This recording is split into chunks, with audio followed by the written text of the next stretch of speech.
Welcome to our video over dynamic Excel creation. In this video, we are going to walk through a number of various steps that utilize Excel and CSV, and we'll talk about some of the inputs and outputs of these steps.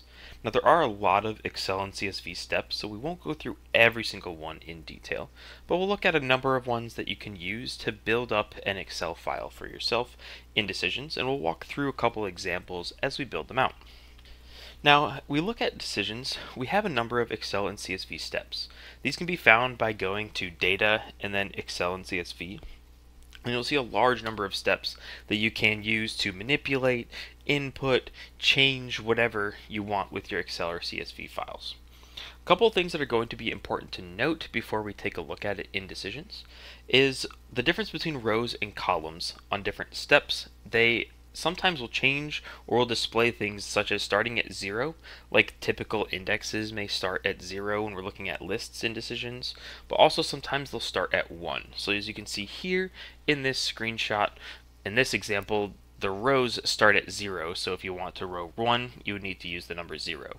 But columns start at 1, so inputting a 0 will actually not work. So sometimes you have to pay attention to that in some of these Excel and CSV steps. A couple other things that are important to note are the limitations of these steps.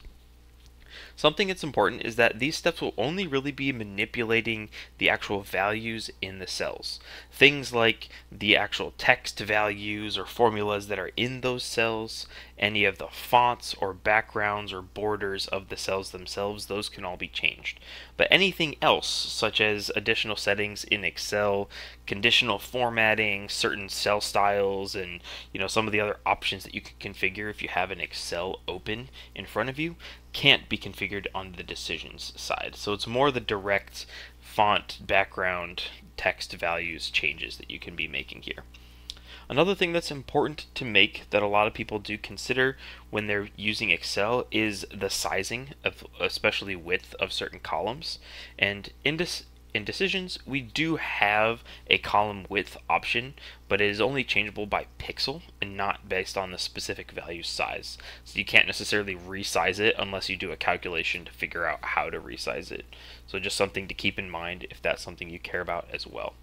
One final important note that actually came up recently in a Lunch and Learn is that formatting can negatively impact formulas if you're trying to use formulas in Decisions. So if you do want to use formulas in Decisions, you can by just putting in equals and knowing the exact notation that's necessary. But sometimes the formatting can cause those formulas to not work properly. Here's an example of one that we had come across in a Lunch and Learn where we are trying to set up a hyperlink, and you can see we have quotations around the link itself, and this was working, but the other quotations around the text that we wanted to appear in the value or in the cell were a different notation. So you can see these quotations are a little bit different, and that actually caused the formula to not appear properly. So as soon as we removed that formatting and everything was perfectly fine, it worked, this hyperlink worked, the text appeared properly, the formula actually was implemented in the Excel sheet flawlessly. It's just something to keep in mind. If you're utilizing formulas, make sure that there is no formatting on them, because that can cause some issues, especially when you're dealing with something like changing fonts on accident with something. So merge plain text is a great way to prevent this from happening. If you're pulling data from anywhere, you can use merge plain text and it'll all be plain, and you don't have to worry about that formatting, messing things up or confusing things in some cases. So let's take a look at the Decisions side of this and actually walk through a little build and an example of this in action. So here in Decisions, I'm going to open up this flow, and this is a flow that I've already built to demonstrate this process, but we're going to walk through some of the steps and kind of showcase how we can build this and what we may be thinking about when you're trying to prepare for an Excel file to be built or changed or manipulated in Decisions. So first of all, for accessing all of the steps, obviously you can search for them if you know the specific step that you want, but if not, you can expand data in your toolbox and go down to Excel and CSV and expand that, and you'll see a list of all of the different Excel and CSV steps. And there's a lot that are useful here that we won't necessarily talk about today. Converting CSVs to Excels if you need to, convert between any of these values. Getting data from some kind of other Excel. If you have something you need to get data from a specific place, you can remove values. You can do mapping if you have a list and you want to map it to CSV in some way. There's a lot of different great tools you can utilize within this Excel and CSV section here in Decisions. We're going to take a look at some specific steps though, because I built this flow to kind of build up an Excel file that I want to utilize. And the simple way here is, if you need to just build one from scratch, if you just want to start making a brand new Excel file, we've got the create new Excel file step. This is great because it just allows us to give it a file name, give it a sheet name, and it'll output a file data Excel file for us. And then we can use that Excel file anywhere else in the process. So then what I'm going to be doing is I'm going to be taking this and I'm going to be adding data to it. Adding rows, adding columns, adding other values to build up this Excel file. So after I did this, the next thing I'm going to do is I'm going to start setting some of my values. Where do I want my values to come from? Well, in this case, I just set these up as an input up here. So I have the headers that I want. I'm going to have a list of names, types, level of effort, owners, and statuses for an Excel file that I want to build up for training content, as an example here. So we're just going to pretend that these are coming from something else in a process, right? Because that's more realistic of where it's going to come from. I do have these set up as constant data pieces, but we're just going to pretend, hey, this is coming from something else in my process that generated these headers, and somewhere else that generated these contents, the content names and content types and things like that. So we got all those values coming from some other place in Decisions, and now we can start building up this flow. So my very first step that I use here is set values in a row. So in this case, I want to set my headers first. You may want to set your headers and your other values at the same time. It's completely up to you. In this example though, I just set all of my headers first. So I have the set header values in row. So I'm using the set values in row here to be able to set all the values in one row. And what this allows me to do is I can take an input. So here I have my Excel file that I just created. I can choose the file type if I know exactly what it is, or if I want auto select just to make it easier, or if I may be changing things in some cases. You can set what worksheet you want to be changing, or a delimiter if you're using CSV files. This worksheet number, I believe, always starts at 0, so I have it set to 0 here. And then I can set what row and what column I want this to start at. So if I'm setting the values on a row, I have the specific row that I want, so I'm starting on the first row, and then I want it to start at the first column so that it can build up each of the other columns and add all these headers. Then for new values, I'm just using select from flow to grab it from the inputs here and taking it from wherever I have my list of headers. I do have a couple other fields that you'll see on a number of these other steps as well. If you want to try to parse numbers or care about numbers as opposed to just string values, you can utilize that here to set it to try to detect those things for you. We also have fields starting with equals R formulas. So if you want to utilize formulas, you want to start those values with an equal sign, and you want this to be checked if you are planning on using formulas from wherever your text is coming from. Something else that's just important to keep in mind. So this step is going to set all of my headers because it's just going to set all the values in the rows. I've got my 5 headers for names, types, and so on. That'll set those up there. The next 5 steps are going to be utilizing set values in column. So here it's very similar to the first step that I did, but this time it's going to set all the values in a specific column. So I pick one column and then it'll go row by row to keep adding values into that specific column. Same exact initial inputs with the file and everything, worksheet numbers, but then I can set the rows and the columns that I want to deal with. So in this case, I want to start at row 1 because I want the second row, because my first row has all of my headers already. I want to start at the first column because the first column is my names column, and that's what I'm inputting here. And now my list of all the data that I want to input into this particular column. just a bunch of strings of text, so I don't need to worry about any of these other values here. And I do the same for the rest of these. The main difference only being that I'm changing the column that they're being placed in.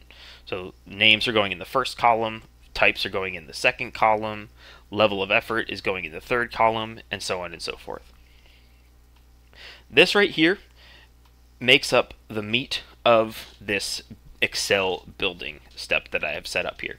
This is what's placing all my values in. This could really just be enough. I could stop right here and I would get an Excel file with all the values that I want sitting in it. Now I've done a little bit of extra work just to demonstrate what else you could do with some of these other Excel and CSV steps, because there's a lot of other things you can set, like fonts, bold, italics, underlined, other things like that that I can adjust and manipulate with my steps here. So here I've created a little for each loop to bold all of my headers, for example, and place a little bar underneath them with a border. So my for each step is just taking my headers list and it's going to send that data into my set bold step. Same exact kind of general start as a lot of these Excel steps have is choosing the file and the file type that you want. If you have a CSV, you can set up a separator if that's necessary. I don't have a CSV, so that doesn't really apply here. The worksheet numbers and the rows and columns. Now here I'm actually setting an item index from this column because I just want to start at the first column and go through all of them. This is an example of a step also that doesn't point out to you that rows and columns start at specific values. Right? So here row starts at 0 and column starts at 1. Here it doesn't actually point that out because rows and columns start at 0 for these, just like a regular index process would. So just something to also keep in mind. But so now I'm using this to just say, hey, on all of these rows, the same exact row, but each different column as I move along in my for each step, I want to bold it. And I also want to draw a border.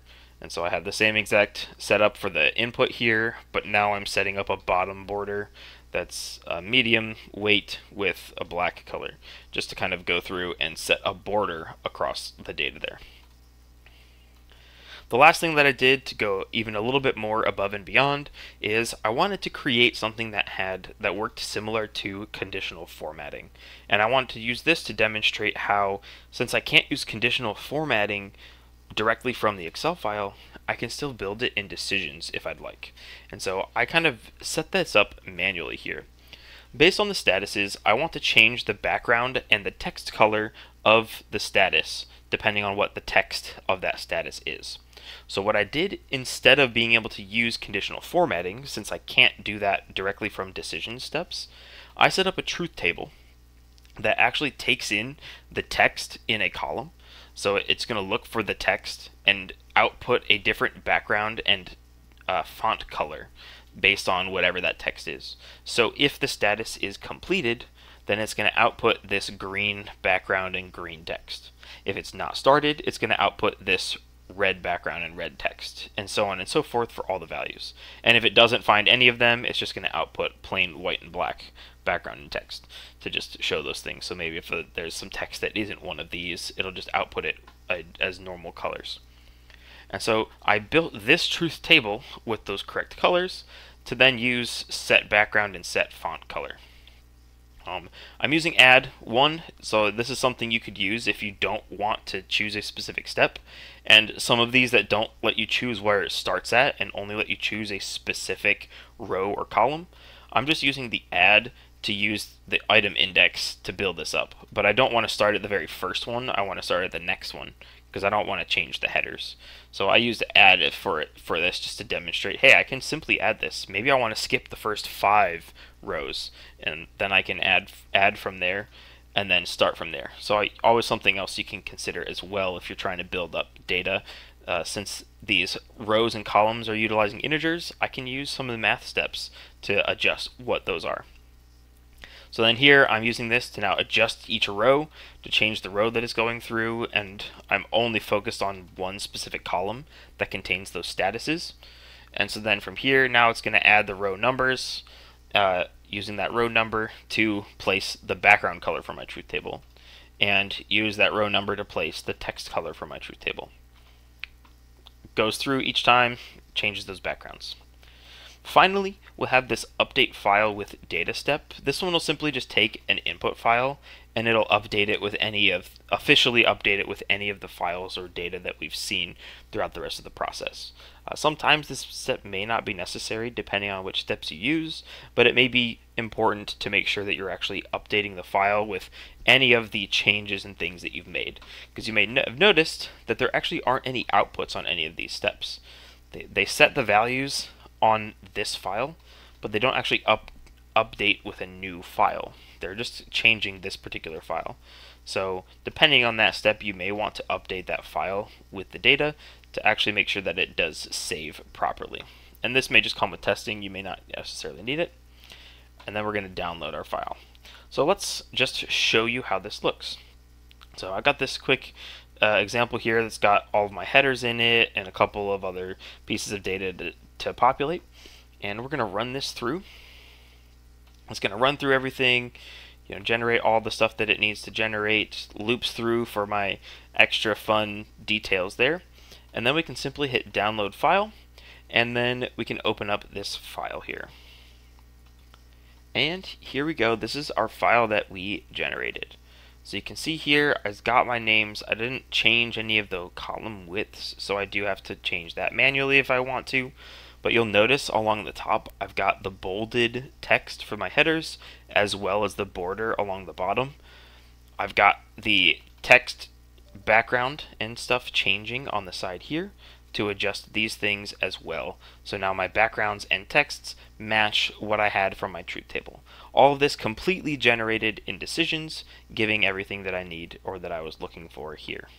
So now that we took a look at how you can build out an Excel file from scratch within Decisions, let's talk about a couple places where you can actually utilize this. Because we may not always want to just use it in Decisions in a flow, you may want to use it in other places. Reports, for example, are one of the most popular ways, because if we're generating reports, a lot of people will want to just take those reports and output them as an Excel. And we have additional ways that we can adjust and build up those files so that these reports will look even better than what we initially planned. And one of the best ways that we can do this is with a report output handler flow. So the process for this is going to be similar to what we just built when I just showcased in a flow. We're just building something in a regular flow. However, this specific flow behavior is utilized just for reports. It's a very special flow behavior that can only be used as an output for reports. So if you want your reports to output something, you can have that set up here. This will essentially allow you to take any of the data that you want to use in your Excel building process from the report itself. So then if you have something that's saving to a report, then you can actually take that data and build up your Excel file, do whatever extra work you want to do for that, and then it'll have an output of file data to output your final object here. So here in Decisions, I have a report that I created just to demonstrate, well, what if I had the same information that I was utilizing as a constant data for my other flow, and let's say I have it in a report. So I've been gathering this data for whatever reason. I built up this report, and now I want to actually output this as an Excel file, but with my own customizations, my own extra things that I want here. Well, I can do that by going to Settings, and if I go down here, I can see Output Handlers. Now, if I didn't have anything, it would just be blank, and so then I can click Add, and I can pick or create a handler flow. If I have not created one yet, I can just create one right here. If I have already created one, then I can pick an existing one. So here I have already created one just using that create new option at some point already. So I'm just going to pick that. But again, you can just create new and build up a new one if you'd like. Let's take a look inside this. You can actually see what it looks like. Inside, I've literally just placed the subflow that I had showed earlier. The exact same thing, new Excel file all the way to the end with everything. No changes in here. The main difference here, though, is the inputs from that subflow can now all come from my report data. So you can see here, I have for all of my, my names, my types, and everything, it's just coming from fields within my report. So names is that first column in my report, so it's all field 1, and the text values, that's what's going into my names list. So to populate everything on that part of the report. Owners, statuses, types, all of those. My headers are coming from the column names. So in the report, it's got all of those columns and their specific names. That's what I'm using to fill up the list of headers, so that the headers on that Excel file will populate with the correct columns and the exact names that I want there as well. So it's utilizing that same exact flow that I built previously, but now it's going to pull all the data from my report. So if I've been building up this report, I can now mix and match, customize, move, whatever. If I don't need to grab everything, maybe I only want to grab some fields, whatever that is, I have this option and I can set that up. In the end, I should be outputting my final Excel file with the data there, and that should go to my end step here. So then I can output this specific file going to my end step and then create it from here. So this is how I can utilize my handler here to now output the data from this report and then have this customized Excel that I created. So then how do I actually utilize this, right? Because that's just adding it to a report. Well, if I have this report on a dashboard, so this is just a regular dashboard, I threw this report on it. If I click my three dots and I go to the printer icon, you'll see I actually have the ability to download or send this report. And if I go down from download, the output type, if you have any output handlers in your project that you've created, you'll actually see that output handler available on the output type here. So I have that output handler, I can click proceed, and it'll generate my exported report that I can then download. And so then you can see I generated the pretty much same exact file that I did before, grabbing whatever data that I want from my report, but then populating my Excel file with it. It's still running the same process to fit my backgrounds and everything. My bold and underlined options appear. Everything exactly the same the way that I built it, but I built it and now I can run it and populate it from a flow or from a report instead of populating it from a flow. So one final place that we can change things or utilize these Excel files is through a template. Now this one is much different than the report handlers or just building it in a flow, because this requires more work on the Excel side of things beforehand, but may have a little bit more capability in what we're looking for specifically, depending on what you're trying to utilize here. So the idea here is you first need to create your template in Excel. From here, because it is being built in Excel first, it allows us to utilize a number of different configurable options that they actually provide, so we can actually set where we want to start it. Maybe you have the first few rows and columns already set and you want to populate certain ones. Your headers are already prepared or something like that. You could do that. Or if you have your headers that you want to come from your report, you can also just start at row 1, column 1. There's a number of other things you can change, like the colors and different things like that as well. But also, since you are building this template in Excel, you have the additional functionality of utilizing the Excel functions and things within Excel. So you can set up conditional formatting. You can prepare functions to take or look at certain specific pieces of data.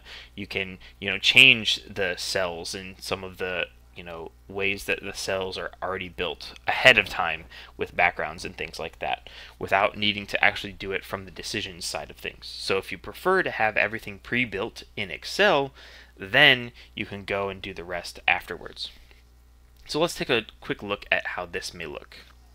So here, I'm just going to take a quick look at my template. So this is the example of my template. It's all blank. I don't have a lot going on here. But I do have, for this entire first row, you can see that I actually have it set to be bold. So I want this entire first row to be bolded so that my headers are all bold when it gets created, but all the rows underneath it are not bold. Also, on the 5th column here, I do have conditional formatting set. So I have already set conditional formatting for the canceled, delayed, in progress, all that stuff that I had shown before that I had to manually create in decisions. I have it set here on the Excel side of things. So for this entire column, it's going to read the text and try to change the background and everything according to whatever is in that text. And this should be the status when I pull it from my report. So those are the only things that I have set up at the moment, but you can obviously try to set up other things too here within Decisions. Set up these different, or within Excel, set up the different types of formats or how you want everything to appear once it gets populated into this Excel file. So now in Decisions, to configure our templates, if we go to the Settings tab and we go to Designers and Report Output, there's a section for templates. And here is where we can add an Excel template. So click Add Excel Template, provide the name, whatever you want to call your Excel template. Here's where you place the actual template itself, so the Excel file that you created that has the data wherever you want it. Then here you talk about any other data that you want. Where do you want it to start? If you've already preset certain columns and rows, you can start on later columns and rows for yourself here. If you want to make any other adjustments, you can change them here. By default, it does set a kind of gray-white alternating background color in the background, so you can change those colors or just remove that completely if you don't want it. And other additional settings as well, header size and font colors and things to change here. Once you have it all configured as you want, you can hit Save Template. That's what I actually have right here. I can just kind of show you real quick. So I gave it my name. There's my template that I had uploaded to it, and I didn't mess with any of these other settings, but you'll see some of those how they appear. And then once that's set, we can actually utilize this. Another quick note is there are templates within projects. You'll notice here if I go within my project in version 9 and I go to templates, manage configuration templates, I do have other templates as well, including the report output handlers. I can set up email templates and things. At the moment, at least in the current version, which I have, which is 9.3, as of right now, we don't have the Excel templates inside the projects, but it is something known and they'll eventually come back out with that. So if you are watching this and it is in 9.3 or earlier, you probably do not have Excel templates within the project level at least, but you can still access them across the system and set them up here so that they're accessible on the system. Now that we have that, we can access the templates in the same exact way that we accessed the report handler outputs. So if I go to a report, especially in a dashboard here, hit the three dots, go to my little printer image, I can download this, and on my output type, I have the ability to choose what I want it to output. Now in this case, I am outputting my training content test here. If you want to change, you can actually change what defaults to. So you'll notice that mine actually defaulted to the training content test. If you're in your Excel templates, whatever one you right click, if it's not the default, you can actually set it as the default. And that will be whatever one appears first when you go to look up an item here to download. So I have my training content as set as my output default, so it will automatically appear here. But if you don't have it set to default, you can just expand the drop down, find the Excel template that you want to output this data into, and then go ahead and hit proceed. It'll allow you to download that report, and then we can take a look at it. And so now here is my final report. Again, I didn't make any adjustments to the sizes, but you'll see it has the white-gray alternating backgrounds here that I had set previously. You'll notice that my entire top row is still bolded because I had that set in my template, so my entire top row did get that bold effect that I was looking for. And you'll also notice that my conditional formatting did work properly. So I set the conditional formatting looking for these cell values to set the backgrounds and change those, and that is exactly where I kept that. I did not pull this from anything else. I didn't actually manipulate anything about this file from anything. I just set the template itself, and it pulled all of the data, including the headers and all of the values underneath them directly from my report, and just placed them into my template Excel file with all the data that I needed. So hopefully this gives you some really good insight and a couple ideas on how you can utilize Decisions' various Excel steps and ideas within Decisions to manipulate Excel files if you previously have one, if you want to generate a brand new one to build that up and change items within it, as well as how to take your reports and output them as Excel files. Hopefully this gives you a great starting point to help you work through that process on your own, and thank you for watching.